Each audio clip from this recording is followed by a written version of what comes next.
So, first speaker is Karim Meeran, who is from Imperial College, who's a clinical endocrinologist, and he's going to tell you what it's done for him so far. Thank you. Okay, so I want to tell you a bit about my career and what I did. And I started off as a medical student, and that's a glucose transport protein. That's a Gila monster you may or may not recognize. So I was actually, this is before endocrinology was of any interest to me. I did a BSc in biochemistry, and in those days, it was a long time ago, 1985, peptide research and peptide sequencing was everything. And now, of course, we've really moved on. So what I did then as research is complete history, but it did transform how I thought about things. And what I was tasked with doing as a project for a year was to look at this protein that hadn't been sequenced. They had just had a long sequence, a string of amino acids, but they didn't know which bits were outside and which bits were inside the cell. You see that little carbohydrate moiety when you run a gel, you get a band that looks a bit grey because of that carbohydrate moiety, but they didn't know which was in and outside. And so what we did was raised monoclonal antibodies to red cells, okay, inside and outside. So I had to make red cells inside and outside, inside out and right side out vesicles, and add them to antibodies, and then see which one's bound. And you can see, for example, here, that these particular red cells inhibited this particular group of antibodies, whereas the right-side-out vesicles, or red cells, didn't. And therefore, we worked out that that particular moiety there was on the outside. And that's how we slowly built up this structure of the glucose transport protein, which in those days, we had no idea of how it worked, okay? And in fact, we've got a couple of papers looking at characterizing red cell transporters using monoclonal antibodies, okay? And that was the last thing I wrote in 1987, was an co-author on, looking at antibodies as probes of the transport protein. But of course, what was really interesting was how would insulin interact with this? And of course, it doesn't interact with GLUT1, it interacts with GLUT4. And to cut a long story short, we discovered essentially that glucose transport proteins are moved from the ER to the outside of the cell.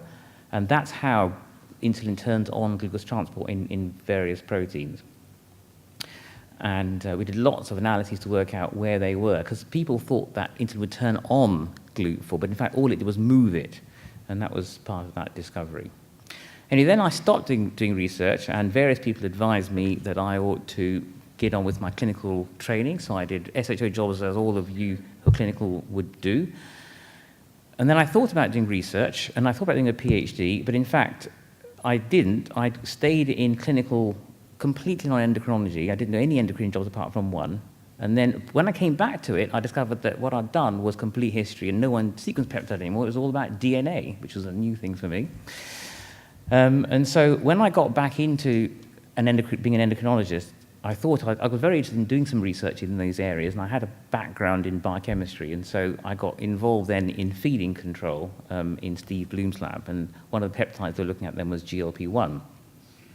And we were basically looking at how it worked. You give GLP-1 to an animal, it didn't eat, and that was thought to be a starting factor. And you can see that basically GLP-1 made animals eat less and less and less the more you gave.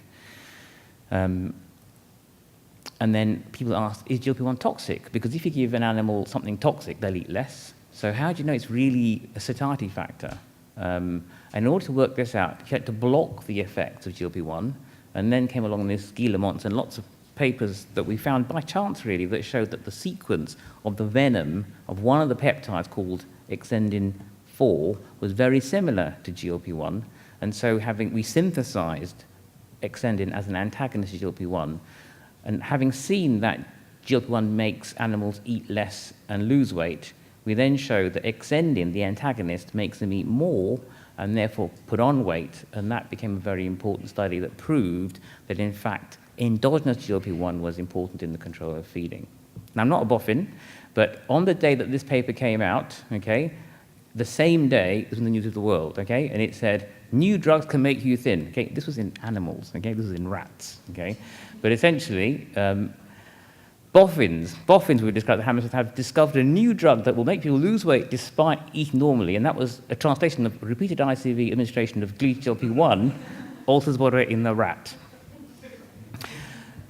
Now, just a bit more about endocrinology. So research is a big part of what I do, but endocrinology has got a lot of options, and I say that because if you enjoy doing the research, it just comes naturally with endocrinology because there's lots of biochemistry that you can do, lots of patients who have got issues. We've moved now very heavily from clinical to translational research, okay, so that we're looking at much more human outcomes. These are the things that make me think of the reason that I enjoy doing endocrinology and what it did for me. Okay, first of all, most of the patients have conditions that you can treat, okay? It's not like terminal, it's not like MS, although there are new discoveries there too, but in endocrinology you can make people better. And if you want to do research, you have the choice, but there's plenty of patients, if you don't like to do research, in order to get on. The presentations that patients have can be a puzzle, and they're quite interesting sometimes. They have difficult things to understand, and there's a good link then between clinical work and research. So that's basically what endocrinology did to me in a nutshell. And I think I'll stop there to see if anyone's got any questions. Thank you.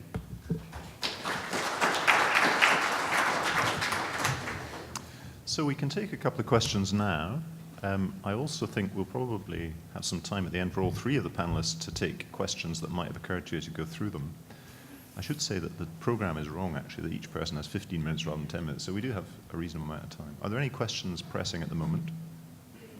I'm just wondering whether you think in this day and age, does that work? Yeah. Whether you think it's possible to be a great clinician and a great scientist at the same time. That's a really good question. It's very difficult. The issues are time. So being a good clinician does take a lot of time. The NHS soaks up all your time. And as you saw, in between being a student and doing registrar research, I did absolutely no research. It was all clinical because, of course, you just worked, okay? And that was it. So it's very hard to do both. Research takes a lot of time to do well. If I get a publication, then you have to spend devote a lot of time to it. So at consultant level or senior lecturer level, it is very hard to combine both.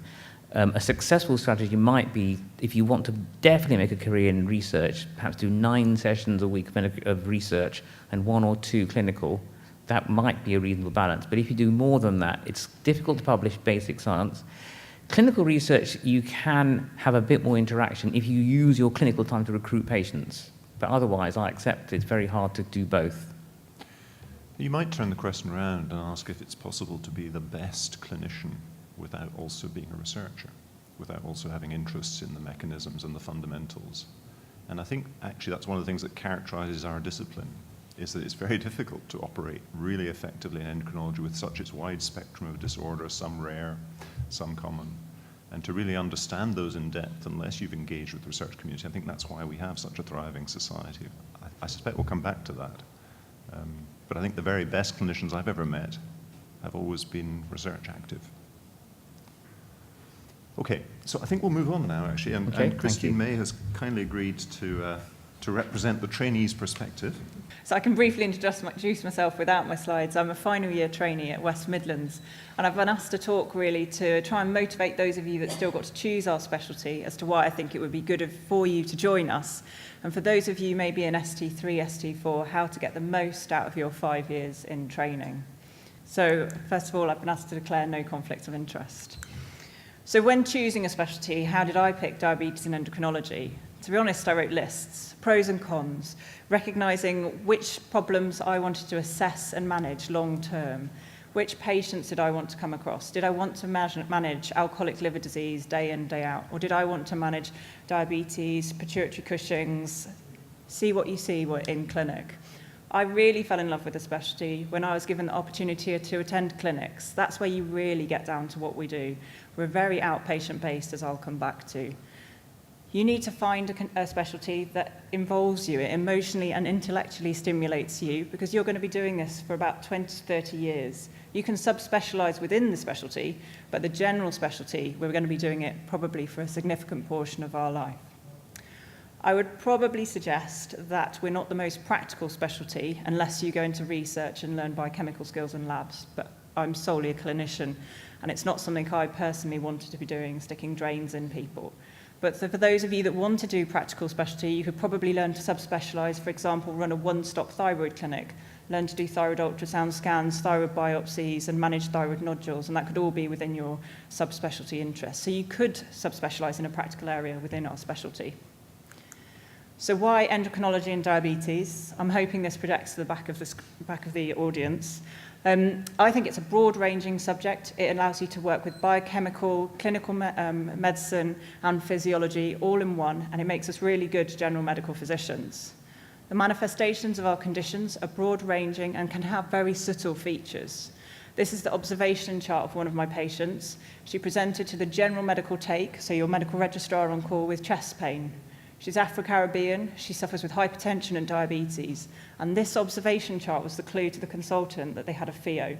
So she was then diagnosed with a pheochromocytoma. And that little interesting things, picking out the rare among the acute coronary syndromes that we see day in and day out, that's what makes it interesting. Our patients vary from the very young in adolescence to the very old, and they come from all walks of life, which makes it very interesting, and day to day very different. We work with some chronic diseases, just trying to improve quality of life and make them manage through their life with as few complications as possible, and we can cure other diseases. And this will change as we work through our specialty and research becomes available. I personally love the MDT approach, working in a team. I think we get the opportunity to work with lots of specialists who expertise in their own areas, and we each bring our own areas. I think our future is changing, and just listening to the first talker saying what he did 10, 20 years ago is no longer cutting edge. I think that's going to be what we see day in, day out now for the next 10 to 20 years. So the research developments and academic opportunities are absolutely massive. So my personal experience, I've been in the specialty a lot less than the other speakers. I've only been in the specialty for 7 years. I've worked in 5 hospitals within that 7 years, and each has its own area of interest. So from the West Midlands, you can imagine we cover a very diverse ethnic mix, and with that, therefore, one population might be very white Caucasian, some of it very mixed Asian or Somalian population. So each hospital has its own specialties there and then. So you need to work out which hospital does what well and how to get the most out of each rotation. You tend to rotate, depending on your region, for 12 to 18 months to each trust, and most deaneries will let you come to a specialty hospital, so a teaching hospital, for up to 2 to 3 years, depending on the rotation. But that varies across the country, so you might want to look into how they do it. My typical week, it does vary from each hospital, but it often varies from 3 to 6 clinics a week, and they'll vary, as I'll show on the next slide. There's normally a couple of ward rounds on my general medical ward firm, because I still take part in quite a lot of GIM. We still take part on the medical register on call, so we're still part of the acute take. There's also referrals through the week. This can vary from 2 to 5 sessions, and the diabetes and endocrine mix will depend on your hospital. Sometimes I observe dynamic function testings. I'm involved in adrenal and pituitary MDTs or neuroendocrine MDTs. There's departmental meetings or grand rounds that we go to as SHOs. But the variation is really what you want to make of it. There's lots of conferences. Obviously, you've all come to BES, but there's Diabetes UK, there's Osteoporosis Conference going on at the same time as this one, there's ENETS Conference nationally, and there's a variation. But the piece of advice I was given that I think is quite useful is submit an abstract to every conference you go to and try and get a poster as a minimum at that conference. It looks really good on your CV to keep putting in these posters and be presenting your work. So 1 to every conference. It gives you something to aim for, it gives you a deadline, it keeps you up to date with doing things. And also, conferences are a great opportunity to network. Specialty training days are a key part of our training, and each deanery will run them in some form. So we run 6 through the year in the West Midlands. They're chaired by consultants and run by the trainees, but your programme locally will change how they run them. They're a great work to network with your trainees within your region and help each other get through the training programme. I've attended lots of courses over my 5 years, some of which I'd probably aim to do earlier on. For example, Daphne and an insulin pump course. I mean, wearing a pump was very interesting for a day going running with it. It's only a day, but it still helps me understand what the patients go through with pumps. Maybe the BES clinical update I'd advise probably to do in years 4, 5 and 6. It's really good to help you get through your exams, and it's an excellent course. But it is run in a 3-year cycle, so it's worth thinking about doing it in 3 consecutive years. And then YDEF run lots of courses heavily subsidised. So I've done pump and retinopathy through YDEF, and they're really good courses to focus 3 to 5 days on that one area. Currently running next door is information about the specialty certificate exam. It's now a requirement for all of us to complete this before we exit. I'd probably advise you to do it after at least 1 endocrine placement, probably year 5 onwards to 6 or 7. And then there are lots of extra opportunities. Your consultants will offer you a chance to audit, review or rewrite guidelines, change a protocol or a pathway, modify something within the department. And you need to say yes to as many as you can actually manage to learn how these skills, to try and develop them. Not too many, because you realise you have no time for life, but 1 or 2 along the way. And there are things outside of hospital. So I was involved in arranging the registrar training programme for our region for a couple of years. I've sat on the specialty training committee, sat on a publicity committee for ENETs, but just get involved in different things. Try and improve our society, because we drive forward the society by our members, by what we offer to it. This is the clinics that I've been to in 5 years. So I probably missed a couple, but there's lots there. And the important thing is to see that some of these probably are not going to be offered at every hospital. So if you're at your tertiary hospital, you might need to focus on getting to your Turner's clinic, your reproductive endocrine clinic, and see what you can get to. Ask the trainees that have been before you through your hospital so you know what's the best to get out of it. We were always told to go to 6 of every clinic, but aim for more than 1. Like, you need to go for more than 1 to get a good feeling. I think 6 is a good number through the 5 years of some of the really rare things. So like Turner's, if you've been to at least 6, you should have seen a good 30 patients in case you see one when you're a consultant. So OOP, or out of programme ideas, I've personally taken 2 years out of programme, and I think they're a great opportunity to further the development skills. Unfortunately, I agree with the original speaker. When you're doing clinical medicine and training, you don't necessarily get the opportunities to do them, to gain extra skills. So my first year was an educational fellowship. There's lots of them on offer around the region. You teach medical students attached to a university. The most important thing is to look for one that offers you, or offers that they pay for your postgraduate certificate of medical education. It's now heavily expensive, and they'll subsidise for you. It looks really good on your CV. So they range from 20 to 50% or 75% clinical or teaching. But just look at Warwick University, Birmingham. There's like 3 universities just in the West Midlands that do this. My other year out was a subspecialty post. I did a year as a neuroendocrine tumour fellow attached to the Queen Elizabeth Hospital. And yes, it gave me the opportunity to subspecialise and attend clinics, but it also gave me the opportunity to do managerial skills, learn about hub and spoke model, develop the service was basically expanding, so I helped develop the MDT, so it was safer. All of these skills are really useful that you can learn and use as your consultancy. And there is no rush to become a consultant. You're going to be doing it for probably 20, 30 years, or whatever the government wants to extend our retirement age to. Other 3 options that I personally haven't done is research, management and leadership, and work in another country. Out of these 5, all of them require organisation. In the West Midlands, you have to give 6 months' notice to leave the programme. You have to tell them how many years you want to leave for, how many you want to count for training, when you want to come back, what do you want to gain from it. And there's different ways you can go out of programme. For research, for clinical experience, etc. They're all given a different letter. So you need to be organised, particularly in research. Someone will have to fund your post. Someone has to pay for you to do it, and that all has to be set up. There are lots of societies, and I've only put the British societies up here, but the one I really want to plug is if you're going to join Diabetes and Endocrinology, you need to be a member of YDEF quite early on. They're really good. They're our voice for endocrinology and in training, for those of us in training, and they subsidise many courses, as I've explained through the programme. So why endocrinology? I personally love the complexity of cases and the variation between the patients. The logical approach for endocrinology in solving the problems really helps. And I love the excellent requirement of communication skills working with my diabetes patients and the long-term management of that group offers me. The flexibility of our career is absolutely immense. You can subspecialise in one area and then 10 years later subspecialise in something else. I think as a team we've got an excellent ethos. We're all really enthusiastic and hardworking. And as we've heard, research in the future with genomics or technology and pump devices is going to massively change how we work in the next 10 years. There are lots of non-clinical areas you can choose to do, and for me, I love the fact it's procedure-free. So if you asked me, would I do diabetes again and endocrinology, the answer would be yes. Thank you.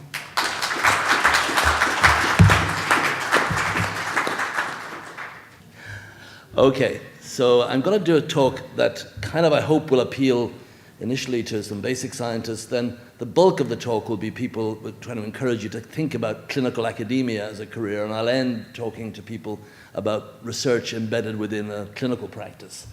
And I guess everyone here in this audience, whether you're going to be an endocrinologist or indeed any other profession that people in this audience are going to do, these are the sorts of things you're going to be doing in the future. You will undoubtedly be teaching or training people in doing something.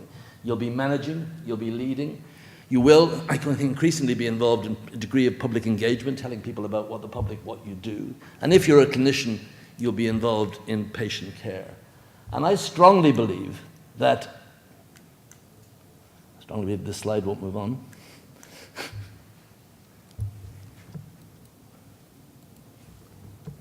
I'm not getting any response.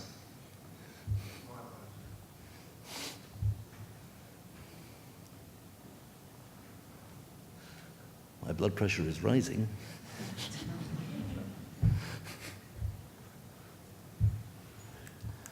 I strongly believe that whatever type of career you're planning, that obviously as a scientist, a basic scientist, research will be almost necessarily central to what you do. As a clinical scientist, as a clinician scientist, it'll be core to your being. But I do believe that spending a period of time in research is enormously beneficial, even for people who choose a long-term clinical career. And I'll give some examples of why that might be the case later on. So, what are my tips for any of you basic scientists in the audience? My tip is spend a lot of time making sure that the question you ask is interesting and worth addressing. And then and only then think about what methodologies you'd go about trying to answer it with. And for God's sake, earlier in your career, don't label yourself. As soon as I hear someone saying, I'm an electrophysiologist, I don't do X, I know I'm dealing with someone whose career has come to an end. Because you need to be ultimately flexible, and you need always to be asking the next technical, bring the technologies into your remit rather than being limited by your technologies. One of the things that struck me about all the successful people that I've dealt with, and comparing them to all the unsuccessful ones, the successful ones constantly read outside their area. They have Nature and Science open and they're reading papers, nothing to do with the subject that they're working on. And they're getting inspiration from outside the area and from technological advances that are completely unrelated to endocrinology or metabolism. And suddenly a spark will go off saying, X is doing something in that field. Why, with worm development, why can't we do that for our discipline? And that's when the magic moments happen, when you're thinking outside the box, literally. I would strongly advise you that the world is changing, and that if you can get strong early training in quantitative and computational skills, if you can program in R, and this will be of enormous benefit to you in the future. And that's true of doctors as well as scientists. We are in the age of information-dense age, and those skills are really, really important. I'm always amazed, we're pretty good at it now in our own institution, but when we have people at a postdoctoral phase in their careers, you must get really formal and at least biennial, if preferably annual, appraisal, i.e. sitting down and literally in a formal way talking to your supervisor about how your career is going, what your trajectory is. You constantly find postdoctoral scientists, I find certainly even in our own institution but elsewhere, who have dawdled on for several years only to find that there's no obvious next step in their career. They haven't thought forward as to what happens next. And really, I strongly advise you to undergo regular appraisal.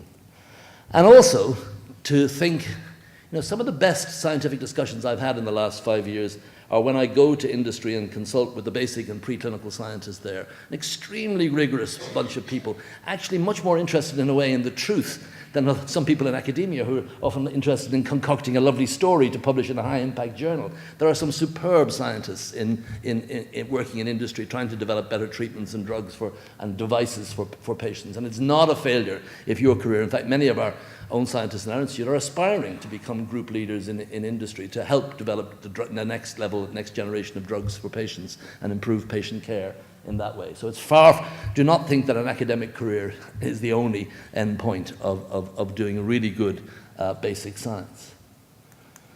So what do I do? I mean, most of you are young and haven't a clue who this old that Irishman standing up here is. What I do is, I've got a very nice job. So if you'd like to, I'll tell you how I got to get my job now.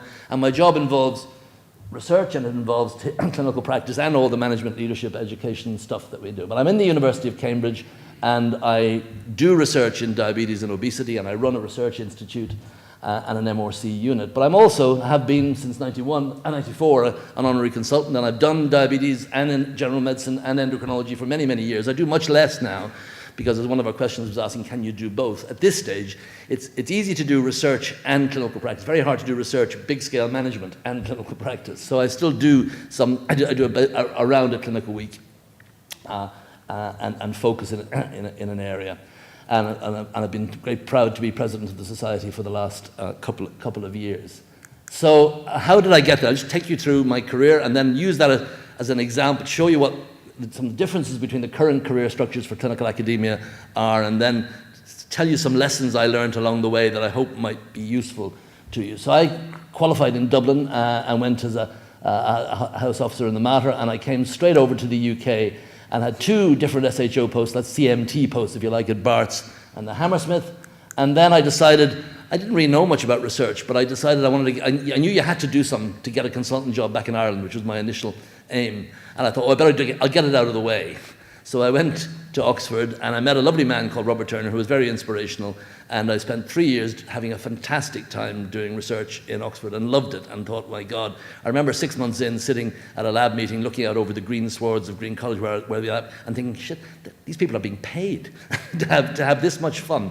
And so it was clear to me that this was a fantastic way of spending your life. So I was at the Diabetes Research Labs and Nuffield Department of Medicine, Oxford, for 3 years.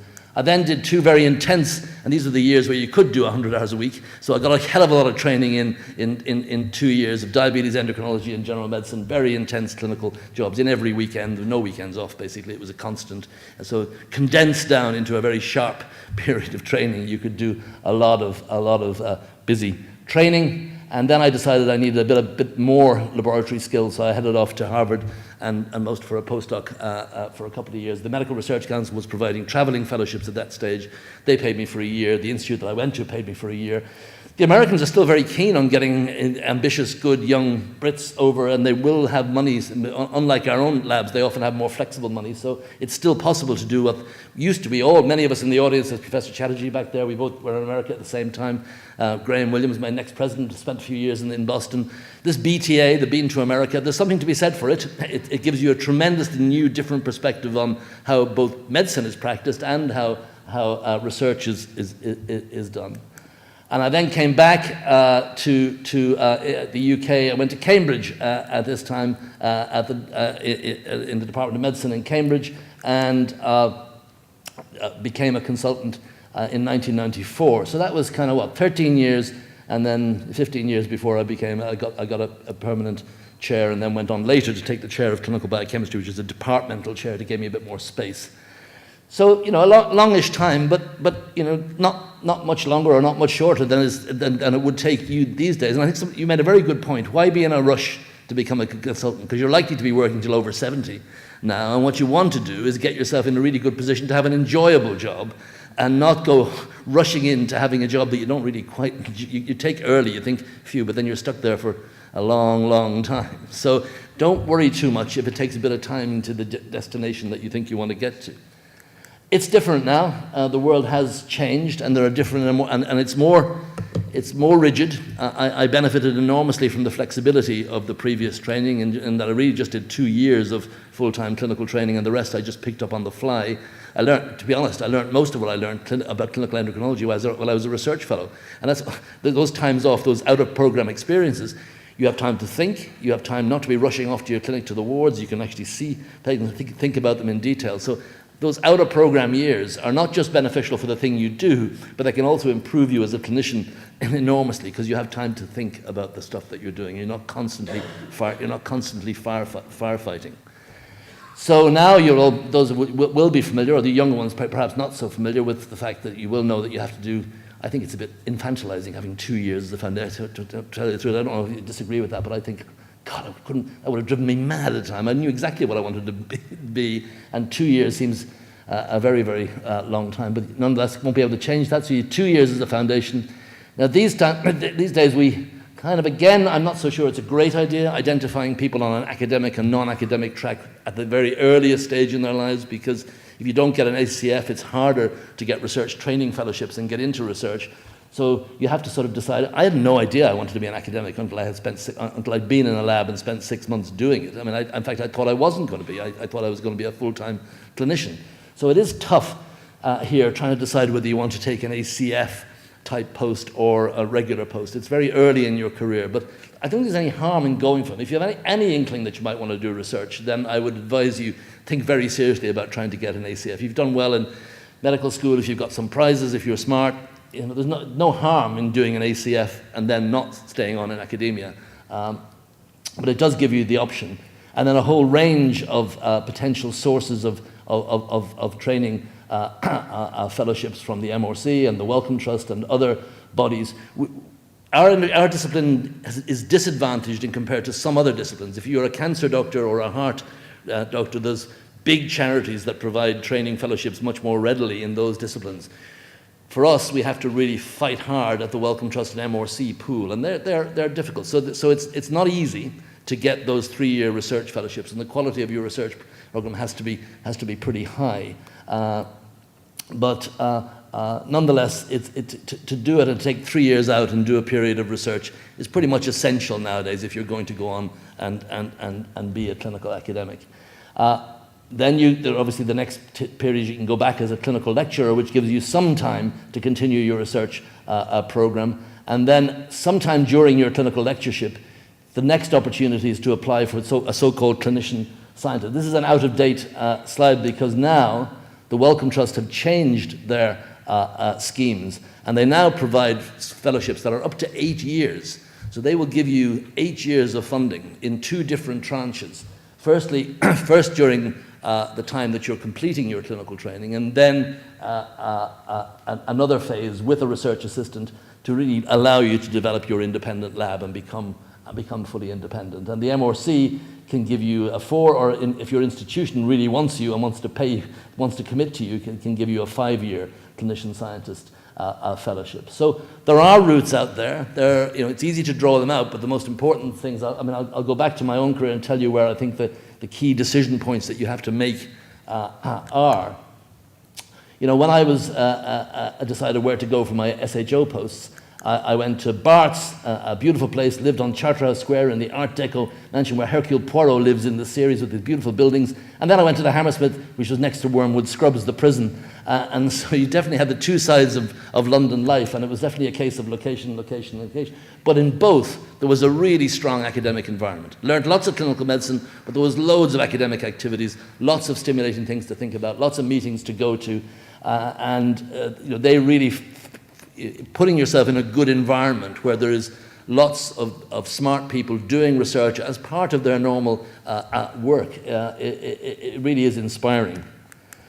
The next thing I did was take up this clinical research fellowship, and that was with the wonderful and sadly too early deceased Robert Turner in Oxford. And I wanted to be an endocrinologist. In those days, there was very much a bimodal between diabetologists and endocrinologists. And to really parodize it, endocrinologists and diabetologists were nice but thick, and endocrinologists were nasty but smart. I really wanted to be an endocrinologist, but I thought it was reasonably nice. And Robert Turner convinced me that insulin was a hormone, which of course it is. It was the first hormone to be measured. Endocrine diabetes is, and convinced me that diabetes was the commonest endocrine disease, and that taking an endocrinologist's view on diabetes would be a way of advancing the science of diabetes.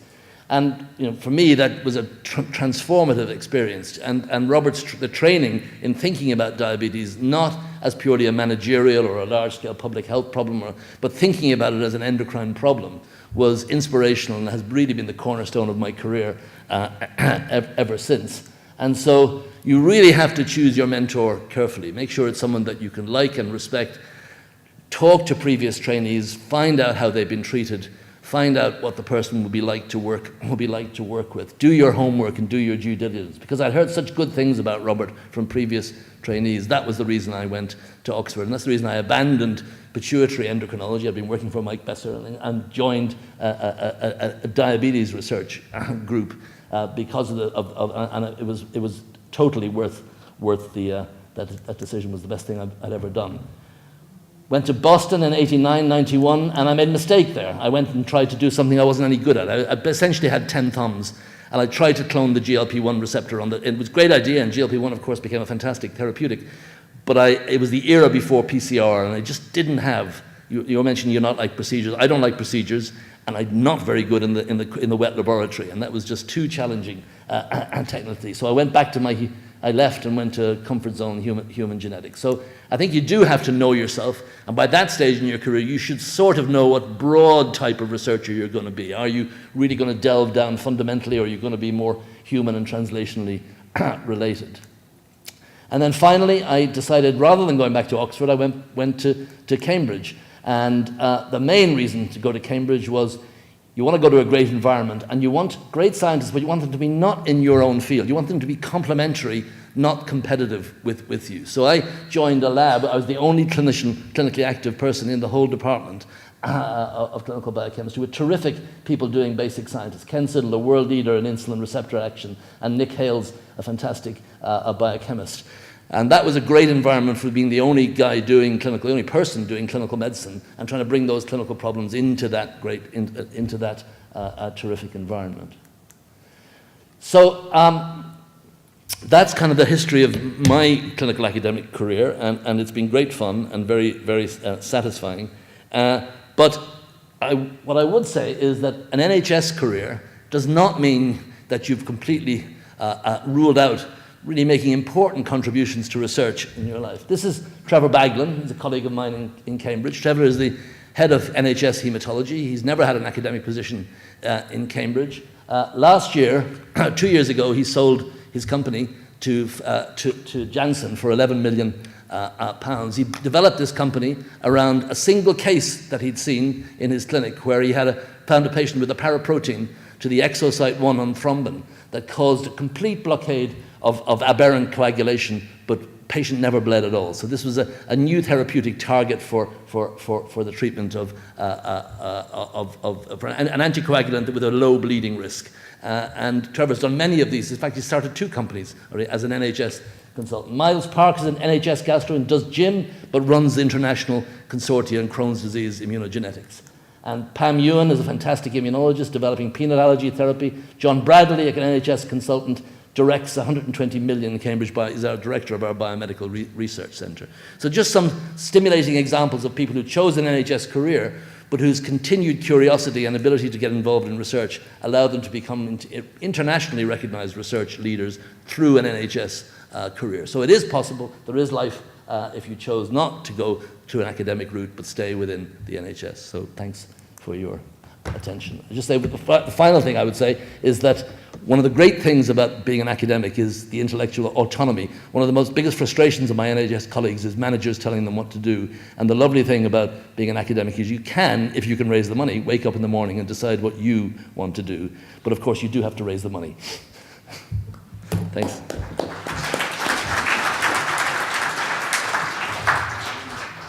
So I think what we'll do is, if there are questions for any of our speakers, now is the time to come to the microphone. I'll actually bring the chairs over here. I might challenge the audience to, obviously you've shown your colours to some extent by coming to the BES meeting, right? So there must be some endocrine curiosity out there. One question I'd have for you is, what would stop you? What are you worried about? What would be the blocks or the competitors? What might you think of doing instead of endocrinology or endocrinology and diabetes? Maybe somebody would like to suggest if there are any of those concerns that we could thrash about. This is an inquiring discipline, by which we mean we constantly sit in the clinic and ask ourselves questions, so you're welcome to ask us questions. And you've got 30 seconds left, and then I'm just going to give up and walk away. But if nobody wants to... So I'm going to ask the three of you, just in a nutshell, to just say what it is that made you choose, when you were sitting out there, pre the ST3 equivalent, and you had a choice, what nailed it for you to do endocrinology, Karim? I told you I started really with an interest in biochemistry, and that interest really was what got it. And also, the jobs that I did had a lot of, just by chance really, I did a little bit of endocrinology, and one of the professors in the department took me aside and got me to do some research, in fact, and it was a clinical job. So that was it really. So interest, somebody took him aside. Christine? I would say that the fact that our skill is actually us, it's not a practical skill, it's the ability to communicate and use your brain to work out what is wrong with the patient, to obtain the history and the variation between the cases when you're in clinic. Yeah. Steve? For me too, I don't have, as I said, much in the way of practical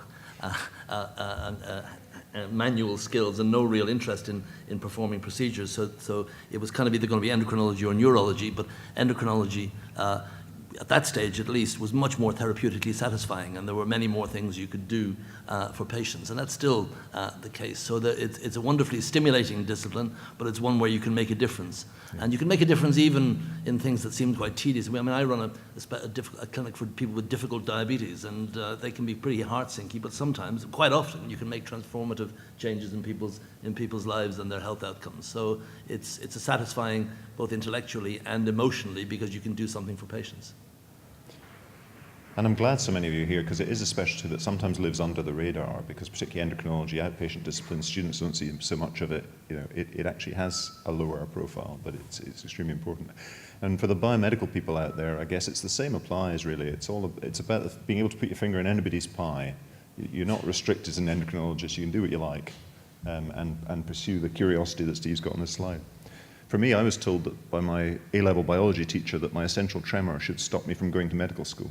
That it was ridiculous to go to medical school when I couldn't, dissect a rat. And I found the discipline that allowed me to do that. Okay, well, I'm going to close the session now. Enjoy your lunch. Thanks.